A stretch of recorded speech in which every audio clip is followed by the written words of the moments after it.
Hey guys, this is Rich. Hey, I just want to have a quick video to kind of show the beam display patterns of the InMotion V11. This is my setup here. As you can see, I got a high-powered Cree spotlight mounted to my helmet, which gives me situational light. I can turn my head, the beam follows me, and of course, the V11 has fantastic lighting mounted to it that's every bit as bright as my car. There's some issues with it, as you can see here in the video.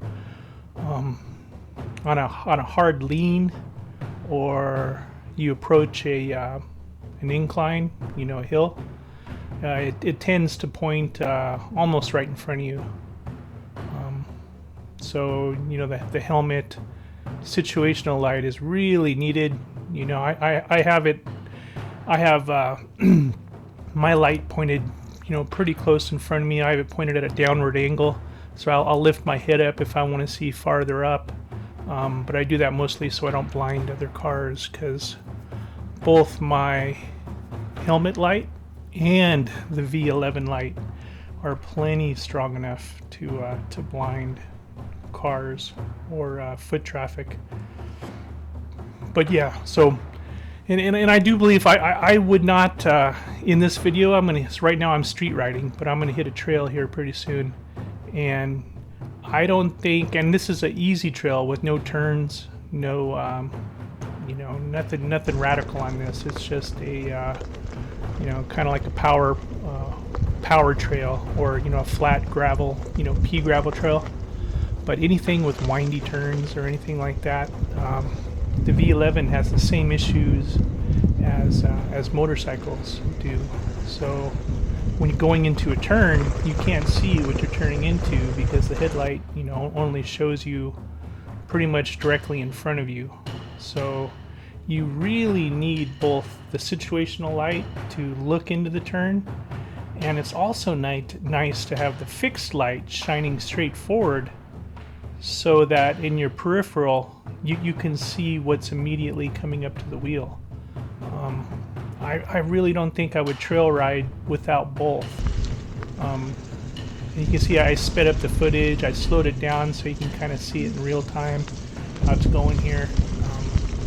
Notice how when I'm carving, you can see the light patterns change, left to right.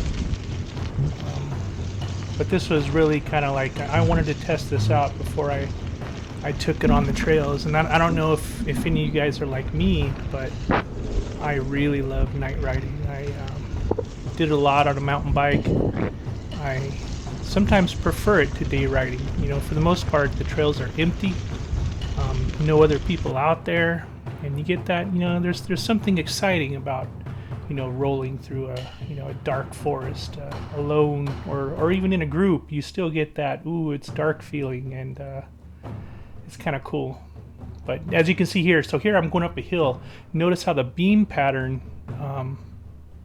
is really close up, and I got to tilt my head back a little bit so I can see forward. So you can really see the downsides on a hill. We're kind of getting the GoPro effect here, so it's hard to tell if I'm going up. But now you can see now I'm going down. So look how far the beam is going. That's almost like high beams on a car. That's fantastic. If there's some way that it could hold that kind of beam pattern, no matter what, that would be just stellar. But yeah, and check it out. So getting here close to about halfway through, and I sped up the footage a lot, so I'm not going to bore you with this too much. But towards the end, you can really see there was kind of a surprise. I was riding on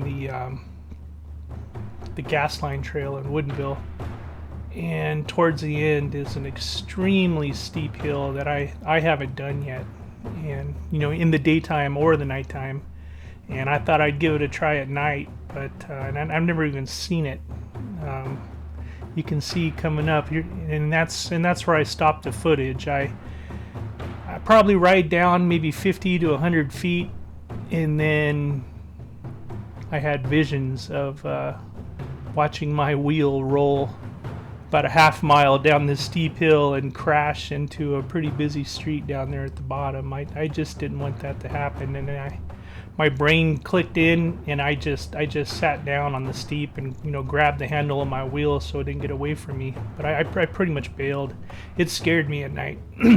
I'd like to try it again in the day to give it another shot.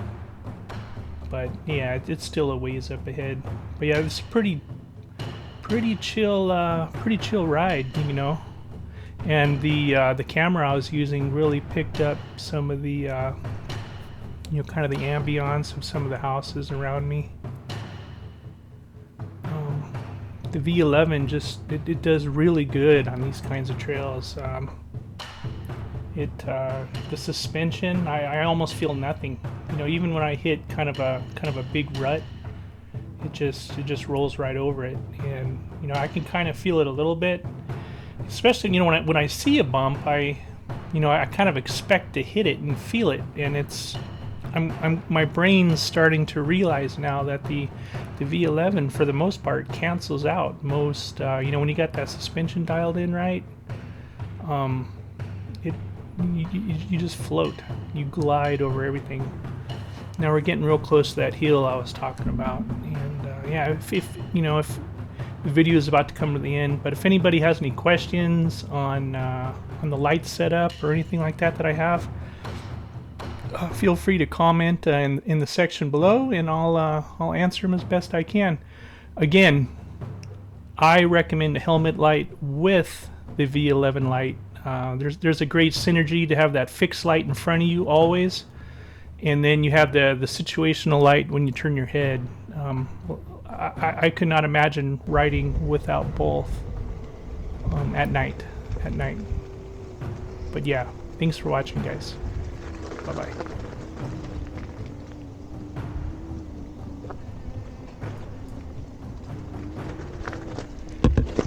Oh, so check it out. So you can see the ruts. This does not appear steep. You know, you got the GoPro effect going on right now, but you can tell on this awesome maintained trail, those deep water ruts. So you can tell there's some running water coming down there. And here, I just took a seat. I said I'm done. It was a good attempt, but yeah, at this point I just turned around, and I don't want to bore you guys with the return trip, but maybe I'll get some footage of my next attempt at this hill. I want to try it during the day and see if it can carry my heavy frame up it. Alright, thanks guys, bye bye.